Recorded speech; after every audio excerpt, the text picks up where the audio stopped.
嗨，大家好，我是躺平叔，今天是2020年5月28号。这一期咱们聊一聊大学生，聊一聊就業。今天我在网上看到一篇文章，作者叫根浩三，他这文章写的也挺有意思。他说经济下行，镰刀割不动大學生。他這個意思就是以前镰刀專割大學生，為什麼呢？他說以前的大學生有多好割，那是镰刀界的共識。說大學生、寶媽、老人並稱為互聯網三大善人。老人好割，這個我理解。你只要發雞蛋，你先發雞蛋，雞蛋發夠了，後面怎麼割看緣分。寶媽好割，確實是這樣的。有很多專割寶媽的，因為他寶媽主要在家帶孩子，時間長了之後脫離社會，但是他要找到活的意義，人生意義。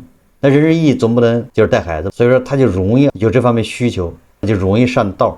但是大學生為什麼好割？這不太好理解。他的文章說，大學生、寶媽、老人是互聯網三大善人。他說大學生尤其特殊，說他們消費慾望強烈，兜裡又有幾個生活費，關鍵是臉皮薄，好說話，容易產生焦慮。他說你只要把文案寫成同齡人正在拋棄你，再配上幾個光鮮亮麗的博主在馬爾代夫蹦躂的視頻，他們立馬就覺得自己要被時代拋棄了，乖乖掏錢，也就是攀比唄，虛榮心。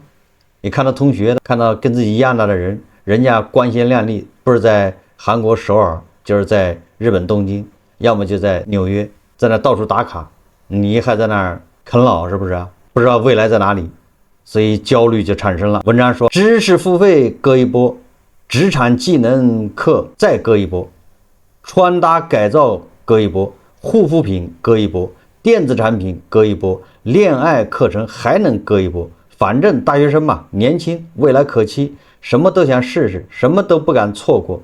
鐮刀們賺得盆滿缽滿，私下裡還得笑話一句：學生錢真好賺。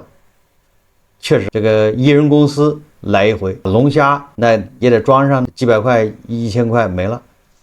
各種 AI 賦能你不能落下呀。實際上，這個財經週刊5月11號他看那篇文章叫大學生創業補貼套利生意。你看，這都是圍繞着大學生賺錢的。這各個地方政府不有鼓勵大學生創業嗎？你大學生這一創業，你管你是一人公司還是幾人公司，首先就業率是不是就上去了？大學生創業，你自己拿錢出來，自己養自己，給自己開工資，自己給自己交社保。你這創業了，你還不交社保嗎？所以你看，這個都是，這叫什麼？叫連環套，這都是套路。財經週刊他這篇文章叫大學生創業補貼套利生意，我就哪天有空再介紹。總之他都是圍繞大學生忽悠你去創業，你不找不到工作嗎？創業還補貼。我們接着看收割大學生的，說鐮刀們賺得盆滿缽滿，私下裡還得笑話一句：學生錢真好賺。但現在大家去大學城附近轉轉，奶茶店第二杯半價都沒人湊單了，健身房年卡辦不出去了，各種大學生專屬分期產品更是越來越少了。不是大學生變摳了，而是他們兜裡真沒錢了，腦子裡那根關於未來的弦也徹底的崩斷了。這一切的根源就4個字：經濟下行。最直接的一刀來自就業市場。以前大學生為什麼敢花錢呢？因為雖然現在窮，但心裡有底，想着畢業了找個工作，月薪不說多高，萬把塊錢總能有吧，每個月還點信用卡，那不是輕輕鬆鬆。這種對未來收入的樂觀預期是支撐他們超前消費的底層邏輯。結果這2年就業市場直接給他們上演了一出現實版恐怖片。別說月薪過萬，能找到一份正經工作就謝天謝地了。2025年高校畢業生1222萬，創歷史新高。預計2026年高校畢業生是11270萬，但企業招聘需求縮水，凍結。這個怎麼說？咱們這實話實說，客觀來說，現在叫 K 型分化。什麼叫 K 型分化呢？就是 K 2條線，一個朝上，一個朝下，劈叉的。我們絕大部分是在那朝下那條線上。哪個朝上？那就是大概其硅基相關的是在朝上，碳基相關的是朝下那根線，而朝下那根線是80%、90%，就這個意思啊。我們絕大部分人跟人工智能關係不大，人工智能的消費者。所以我一直說，如果你現在在硅基相關的行業裡面，那現在可能是在走上坡路，可能有那麼一段時間的上坡路。這一段時間到底是3年5年還是1年2年，這不好說。但它確實在上坡路，要好走一點。但是我們絕大部分是在下坡路，沒辦法。所以我一直建議年輕人是吧？你年輕就趕緊現在改行，往上坡路那條道上跑。哪怕你當保安是吧？那都是當保安，我也要去 SK 海力士去當保安，去三星當保安，对不对？就這個意思。你在國內也是去硅基公司去當保安、當保潔員、當前台、當銷售。我們接着看他這文章說，他說企業招聘需求縮水的凍結，大家去招聘網站上看看，滿屏的已讀不回。好不容易有個面試，到了地方發現那是那種在居民樓裡辦公的皮包公司，一進門就先讓你交800培訓費，大產校招名額砍半再砍半，一個崗位幾千人搶，面試官問的問題刁鑽到讓人懷疑人生。最後來一句，這個崗位的預算只有4500，你能接受嗎？4500算高的，對不对？我早就說了，所有2線城市、省会城市写字楼裡面的工作也就是5000塊錢。不要看他們俊男靓女、衣着光鮮，天天朝9晚5的，實際上工資就是5000塊。我說这2線城市普遍都是這樣。但是他說4500在1線城市連房租都不夠，大學生們忽然發現自己寒窗苦讀10幾年，到頭來在市場上就值這個價。更可怕的是什麼？就連這4500的工作還得跟幾百號人搶破頭，這種巨大的落差感就像一盆冰水從頭澆到腳，什麼消費慾望都澆沒了。消費降級降的不是急，是慾望。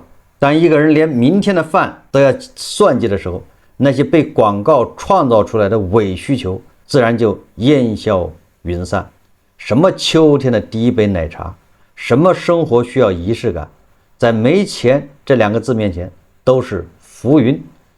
那些主打分期的消費金融產品，以前他們多囂張，廣告詞寫着年輕就要放肆花，你值得擁有更好的，鼓勵大學生借錢消費，買最新款手機，去網紅餐廳打卡。現在大學生們終於反應過來了，我連本金都還不起，你還讓我分期，利滾利，是想逼死我嗎？手裡沒錢，心裡沒底，未來沒光。這屆大學生就這樣被迫練成了一套反鐮刀心法。你說他們有職業焦慮，想割他們職業培訓的韭菜。他說學了也找不到工作，不如多睡會覺。你說他們有外貌焦慮，想割他們醫美護膚品的韭菜。他說臉能當飯吃嗎？反正也找不到對象，醜點就醜點。你說他們有知識焦慮，想割他們知識付費的韭菜。他說聽了那麼多課還是過不好這一生，不聽了，躺平了。當韭菜選擇躺平的時候，鐮刀就徹底失去了着力點，就沒法割啊！你把它扶起來割，鐮刀再鋒利，架不住人家不往你這邊靠。你畫再大的餅，人家不吃了；你制造再多的焦慮，人家免疫了。這種狀態，你說他消極也好，說他佛系也罷，但他確實讓那些割韭菜的人感到了前所未有的無力感。這才是對消費主義最徹底的反抗。不是我抵制你，而是我壓根兒不需要你了。你一告訴我背着名牌包能獲得尊重，我發現背着帆布袋擠地鐵也挺好，反正地鐵上也沒人看我。你告訴我用貴婦護膚品能永葆青春，可我發現早睡早起比什麼精華都好使，反正熬夜也沒錢賺。這種心態的轉變，其實是經濟下行時期一種無奈的自我保護。當外部世界無法提供足夠的機會和資源時，人就只能向內收縮，降低慾望，減少消耗，像動物冬眠一樣，盡量保存體力，等待漫長的冬天過去。他說糙理不糙，就是這樣。外界我改變不了，那我只能適應，那我只能向內求，是吧？向內求，我調整自己心態。以前覺得自己是個金子，我現在我覺得我这其實是個銅，也挺好。你發現把心態一調整好，這矛盾、焦慮什麼的都沒有了，就像佛教裡說的一樣，是吧？一切來自於你的內心。你把你的心態稍微調整一下，你發現什麼困難都沒有了。明天太陽照常升起，但鐮刀们顯然不甘心，他們開始研究新的話術，企圖反制這批躺平族。不管鐮刀反制躺平族，那你躺平還對吧？這危害國家安全很嚴重，所以你得起來捲也不行，咱們要反內捲。所以你說韭菜是最慘的，躺也不敢躺平，躺平了那是危害國家安全。你捲吧，那又是不利於國家發展，那你怎麼辦？是躺還是捲？躺一會兒，捲一會兒，捲一會兒，躺一會兒。你不是沒錢嗎？好，我推出9.9元體驗課，0元入門訓練營，門檻夠低吧？沒想到大學生們連9.9元都不願意掏，他們的邏輯很簡單，免費的才是最貴的。9.9元不過是篩選傻子的門檻，後面肯定有更大的坑等着我。我不掏錢，你就拿我沒辦法。這屆大學生還把反詐意識練到了滿級，那些號稱輕鬆月入過萬的兼職廣告，他們一眼就能識破。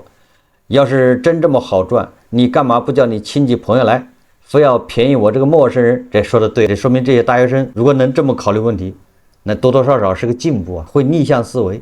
這不全是壞事。這種樸素的訪問往往能讓騙子啞口無言。什麼刷單打字員、寄拍模特，這些老掉牙的騙局，現在大學生群裡基本騙不到人了。群裡只要有一個人上當，下一秒就會變成全員嘲諷的對象和防騙的案例。確實，這個就是叫清醒就這樣。既然錢這麼好賺，那你為什麼不去賺？你還跑這來做廣告拉別人？於是我們看到了一個閉環的形成。經濟下行導致預期降低，預期降低又導致消費收縮，消費收縮呢又導致企業收入下降，不得不裁員降薪，失業和降薪進一步驗證並加劇了悲觀的預期，這就是惡性循環，恐怖螺旋。這是我們節目經常說的。為什麼說消費不振就會導致這些情況？它就是恐怖螺旋。我們都不消費，都要攢錢，因為對未來預期不好。不是這個，不是說誰在那矯情，因為每個人都感受到裁員的壓力了，你沒感受到嗎？你沒感受到年紀，你到了35歲，你就已經天天在倒計時了，不知道哪天突然通知是吧？優化，即便有的企業他不打算裁員，但是企業自己關門爆掉了，老闆幹不下去了，那你說你賴誰？所以說都是現實存在的困難，那大家只能攢錢，不敢消費，那企業就更賺不到錢，再加上現在叫輸入型通脹。油價上漲，還有大宗商品價格都在漲，輸入型通脹導致這種通脹，它不是消費者有錢狂買狂消費導致的通脹，是輸入型通脹。也消費端這些人收入還沒漲，這時候你說你商品漲價，那我就不吃不買，就這麼簡單。我的工資還沒漲，完了之後你這一切東西捏個腳本來是198，你現在漲到398，不好意思我就不去了，是吧？就這麼簡單。你以前這個新能源汽車賣88000，現在因為各種電池、各種原材料漲價，好，你想賣到98000，那我就不買了，就這麼簡單。這個負向循環一旦形成，就讓傳統的收割邏輯徹底失效。鐮刀們販賣的一切，升職加薪、財富自由、精致生活、知識改變命運，這些都建立在明天會更好這個核心預期之上的上層建築。但地基塌了，也就是良好預期塌了，這些華麗的上層建築自然也就搖搖欲墜，無人問津。確實，我們在10幾年前那個時候，大家都在創業。那時候為什麼創業？就因為大家就覺得我創業失敗了，我也不在乎，摔倒了很容易爬起來，實在不行還可以再去找份工作。但是現在你說這個社會容許你失敗嗎？你一旦失敗了，你就爬不起來了。你更找不到工作，對不對？你創業就是因為你找不到工作才創業的，你創業失敗呢就爬不起来，對不对？因為後面你沒有機會糾正了。這屆大學生南哥，與其說是他們變聰明了，不如說是殘酷的現實把他們逼成了人間清醒。這是一種被動技能，是身體和精神在惡劣環境下的求生本能。他們提前看到了消費主義營造的虛幻泡沫，用最務實的甚至有些殘酷的眼光重新審視自己和這個世界的關係，這不值得歌頌，因為這背後是夢想的褪色和機會的減少，但這也不值得悲哀，因為這種清醒或許是他們在風浪中唯一能抓住的浮木。當鐮刀揮不動的那一刻，或許我們才真正的開始思考，那些真正有價值的東西到底是什麼？是那門教你暴富的課程，還是那個為了省幾塊錢和你一起拼單的朋友？是那只彰顯身份的名牌包，還是手機那頭父母發來的一句錢夠不夠花？是把錢花在別人定義的精緻上，還是把錢花在能讓自己內心獲得片刻安寧的一本書、一次便宜的旅行上？這場鐮刀與韭菜的攻防戰，攻方沒有贏，守方也沒有贏，贏的只有這個令人無奈的時代。而我們每一個人都在這個時代的洪流中用盡全力，學習如何做一個不那麼容易被收割的清醒的普通人。或許當所有泡沫被戳破，我們才能更扎實地站在地上，去構建一種新的不依賴幻覺的生活方式。這條路很難，但大學生已經踏上了第一步。他這個文章說的有一些有道理，多少也帶有一些情緒化，這個咱們得實話實说，客觀的說。因為你分析大學生就得分析大學生，大学生的最大的任務就是学習。我們分析大學生為什麼不消費，那你就得知道大學生不消費它有2部分，或者叫3部分。他說鐮刀割不动大學生了，因為大學生不花錢。那大學生為什麼不花錢？有3個部分。第一個，我認為他對未來預期不好，確實這個文章說了，他找不到工作。你大一大二還不覺得，到了大3大4找工作的時候就发現工作不好找。實際上從我上大學開始，你就沒聽說大學生找工作好找的，幾十年來一樣，年年都是難找。你去把新聞翻一翻，報紙翻開看一看，哪一年大學生說工作好找的？没有，都是焦慮壓力。當然了，你說你清華北大的說不定有點好找一點，对吧？你如果是普通大學，其實一直就不怎麼好找工作，這是第一個。但是啊，我們也不能否認，那現在工作是更難找。20年前大學生畢業不好找工作，但是你一走上社會，其實機會還很多。嘗試，只要你願意改行，因為那個時候專業少，各種專業還沒那麼豐富，都靠自己改行。很多學數學的全部改行寫代碼去了，計算機。我上大學的時候還沒有計算機專業，沒聽說過這專業。那時候最牛的叫自動化，我也不知道自動化是幹啥的，反正我也沒選，都沒有計算机的專業啊。那後來計算機那寫代碼的人怎麼出來的呢？第一批寫代碼的人，他都是學數学，学了什麼亂七八糟改行的，就上什麼編程課是吧？突擊培訓3個月，開始變成碼農。後來才慢慢的，大學才開始有計算機專業，有各種編程的課。我們那時候沒有計算機專業，但是有計算机課。那計算機課我記得我學的語言叫什麼 Basic， 連電腦都沒有，就拿手在紙上寫代碼。我就寫過這個，那是一門課程，你不及格還得補考，不是在電腦上敲代碼，是在紙上写if and 是吧？那後来不都得改行嗎？那就是咱們言歸正傳，就是说第一个是大學生他對未來預期不太好。如果我要知道我現在畢業肯定就能進華為，完了之後一個月1萬多2萬，2年以後就是4萬5萬一個月，那我現在花錢我就沒有任何壓力，是這樣子的。但是現在你看社會上確實工作非常難找，今年是1270萬。那你20年前的大學生畢業也就100多萬了，200萬頂多了，是吧？所以說是那個時候工作雖然也不好找，其實你畢業之後你那個時候工作不好找，指的是進什麼大廠、進國家機關什麼正經單位。現在工作不好找是不光說你進大廠、進什麼國家機關什麼的不好進，你就連民營企業你也不好找，就是這種。所以說雖然都有不好找，都焦慮，但是焦慮跟焦慮又不一樣了，大家擔心的不一樣，這是第一個。所以說你現在大學生他對未來他都不知道工作在哪兒，他花錢這個還是有所顧忌。這第二個什麼？第二個很多大學生他兼職，對不對？上大學期間以前好兼職，一個月怎麼着，周末去兼個職，那賺個2-3千一個月吧。現在兼職也不好兼職，賺不到錢。以前大學生還可以去幹家教，現在幹不了了，很難是吧？那現在家教、課外輔導什麼有專業的機構，所以說大學生自己求學期間這種兼職收入也越來越少，這經濟不行。我覺得主要原因是家長沒錢了，最主要原因是家長沒有錢。你想現在的大學生20來歲，那他家長就是40多50左右，一般都是這樣，50歲，那50歲就差不多跟我這麼大。那你想想他是什麼狀態？上有老下有小，房子也可能是按揭的，很有可能按揭貸款要還，完了自己的收入保不齊的吧。現在正是什麼時候？正是離退休還早着，這工作說不定已經被裁掉了。如果這工作還有，那他那個單位估計也是在邊緣。大部分的這人50歲的人在幹什麼？正經在企業上班的少了，我剛才已經說了，你要在華為，你除非是副總裁，否則你已經待不住了，把你優化掉了。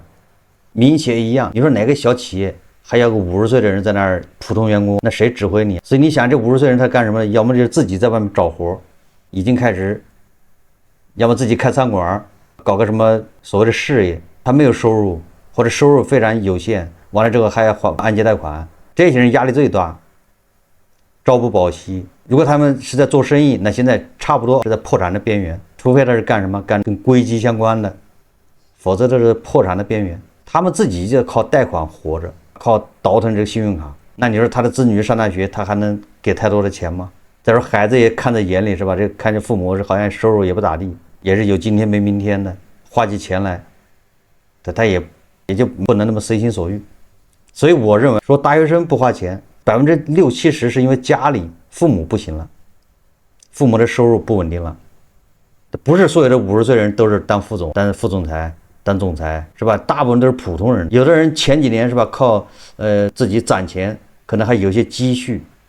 但有的人前几年沒攒下什麼積蓄，那現在就是寅吃卯糧。當然了，最後歸根結底就是現在經濟不好，是吧？大學生搞不動了，就是經濟不好。在這方方面面的影響下，越來越多的大學生他就開始不攀比了，就虛榮心差得多了。那不像10年前整個經濟往上走的時候，都是家長滿懷信心，是吧？房子也在漲價，完了他的工資也在漲，也不覺得要失業。那你失業怕什麼？失業我正好我要創業，對不對？我還想辭職創業，所以人的心都是往上飄的。那個時候孩子上學的時候，孩子也會受影響，覺得未來會更好，所以可能花錢就大方一些，也容易產生一些攀比之心、虛榮心。但是現在就不行了，是吧？現在這幫孩子一看自己父母每天愁眉苦臉的，是吧？炒股的，是吧？還有人在紅綠市場的，那每天就是陰晴不定，買的房子在縮水，按揭貸款還要還，工作朝不保夕，是吧？即使有工作，那收入也在下降。去年的這個獎金到現在還沒發，就說他父母是公務員，這公務員裡面咱們也不能說都是腐敗分子，都是這權錢交易的，那也有很多公務員，那也是非常本分的，那這些人他就是死工資，結果死工資有的地方還發不下來，還要降，是吧？現在你看國企欠薪的地方，公務員發不出工資的多的是。所以說镰刀割不动大學生，本質上就是經濟不行了，經濟不行導致他們的父母收入在下降，父母收入一下降，孩子受影響。那這對這些大學生來說，影響對他們本身而言，主要是未來就業，他根本就不知道自己能找什麼工作，畢業就失業，畢業就啃老。這個文章說的收割，更多的我覺得是收割那種已經畢業走向社會的這些大學生，他們剛從學校畢業，正在找工作，找不到的時候就容易被镰刀收割。這個最近網上有篇文章介紹說，4000多萬人社保斷繳，背後藏着普通人最真實的生存困境。近日，一組社保數據引發全網熱議，全國超4000萬人選擇斷繳社保。社保關乎養老、醫療，是普通人最基礎的生活保障，本該人人堅持繳納，如今卻出現大規模斷繳現象，這絕非偶然現象，而是當下經濟環境與普通人生活壓力最直白的寫照。你看看哪些人要斷社保？我剛才說的，是吧？經濟不好，現在實際上越來越多的人都知道社保非常重要，能交應該交。那為什麼還有4000多萬人不交？他不是說他在算賬，我交的吃虧的，不是這個，他是真沒錢，他連吃飯都吃不上了，你讓他拿什麼交？但凡能吃上飯的，手上還有點錢的，現在人都想明白了，都願意交。所以4000萬人社保斷繳，但其實說明經濟形勢已經非常嚴重。這些人他不是有錢不交，他是真沒錢，他連吃飯都困難。社保斷繳最直接的原因就是收入不穩，經濟壓力陡增。過去大家工作穩定，工資按時發放，繳納社保毫無壓力，只當是為未來存一份保障。可近幾年市场環境持續承壓，不少行業效益下滑，中小企業經營困難，裁員降薪，停工頻發，很多人面臨失業、收入縮水的問題，一邊要承擔房貸、車貸、子女教育日常開支，一邊還要支付社保費用。對於本就拮據的家庭而言，社保支出成了一筆不小的負擔。我剛才說的，咱們就是大學生來說，那大學生的父母實際上就是40多歲、50歲的人。這個時候，他如果他收入在下降，他本來一个月能賺1萬，現在一個月只能賺個5000了。那你說他孩子在上學，生活費能砍嗎？他只能壓縮，本來一個月給他2000的，現在給他1500，壓縮完了自己按揭貸款要還嗎？你按揭貸款要還呢，不還你違約，按揭貸款要還，那你哪一項能省？就是社保，我就只能不交了。我說的這是靈活就業，就那種本來人家是願意交社保的靈活就業，現在人家也不交了，沒辦法，因為他錢不夠，4個缸只有2個蓋子，你說怎麼辦？剛性支出，你比如說按揭貸款是剛性的，孩子上學這些剛性的一保障，你那些可有可無的，或者是遠期的那種收益的，不好意思，只能讓路，也就是深層要為遠期保障更重要。就是遠期的保障也給深層讓路。當每月收入僅夠維持基本生活，甚至入不敷出時，很多人只能無奈選擇停繳社保，先顧好當下溫飽，再談未來養老醫療。這是現實逼迫下的無奈妥協。尤其是靈活就業群體，沒有穩定單位分擔社保費用，所有支出全靠個人承擔。我剛才已經說了，你現在50歲左右的大部分都是靈活就業了。你想都不用想，50歲以上的很多都是靈活就業，尤其以前在民營企業的，那這些人你說他花錢的優先順序是什麼？所以社保他就放在後面了，社保它放在最後，所有支出全靠個人承擔，每月幾百上千的社保費，長期堅持下來壓力巨大，一旦收入波動，最先放棄的往往是社保。你想4000萬人放棄社保啊，除了收入下滑，就業環境的變化也是重要因素。傳統穩定崗位減少，越來越多人加入靈活就業、自主創業的行列。外賣騎手、網約車司機、個體商戶、自由職業者數量激增。這類人群大多沒有固定的雇主，社保需要自己全額繳納，沒有公司兜底，個人承擔全部費用，長期下來經濟壓力難以承受，斷繳也就成了常態。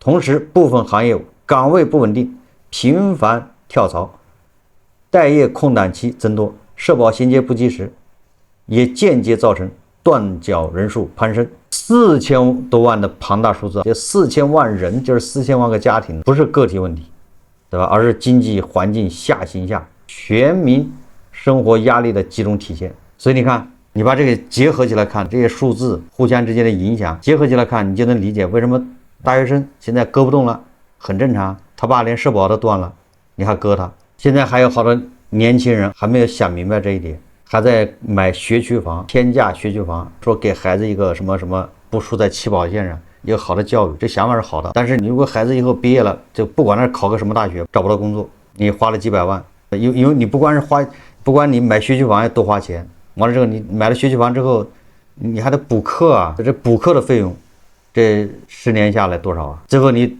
把他培養一個大學生。他畢業了找不到工作，回家啃老，要不然送外賣。我今天在網上看那個段子，一個女孩拍的段子，說我媽開早點鋪的，天天早上包餃子。我現在大學畢業也回家來包餃子了，要接班。他說早知道這樣，我為什麼還上大學？上大學還把我眼睛給堵近視了，戴個眼鏡包包子還不方便，老是霧氣。他說這樣不如早點不上，是吧？早點接班，那眼睛他上學上成近視眼了，這都是黑色幽默啊。還有送外賣的騎手，辛辛苦苦5年下來攢的錢，把孩子培養成一個大學生。那孩子一畢業之後也來接班了，買了輛電瓶車也送外賣，倆一起。你早知道你為啥花那上百萬的上大學？所以幾篇文章看下來，我覺得我們作為普通人要有個清醒的認識，怎麼樣規劃自己的人生。你現在不管你多大，30還是20還是50，現在能明白也不晚，不要做時代的犧牲品。畢竟我們已經進入了一個不讓躺平也不讓捲的年代。對健身感興趣的人應該理解這種狀態，就是你既不能放鬆，躺平是放鬆嗎？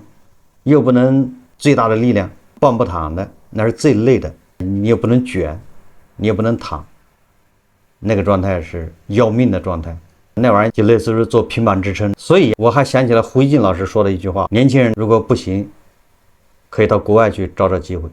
這胡一靜老師最近也持這種觀點了，我相信可能是胡一靜有所悟，只是不能點破。好，這期節目我們就聊到這裡，感謝大家收看。如果喜歡我的節目，歡迎訂閱轉發，也可以在下方留言評論。謝謝大家。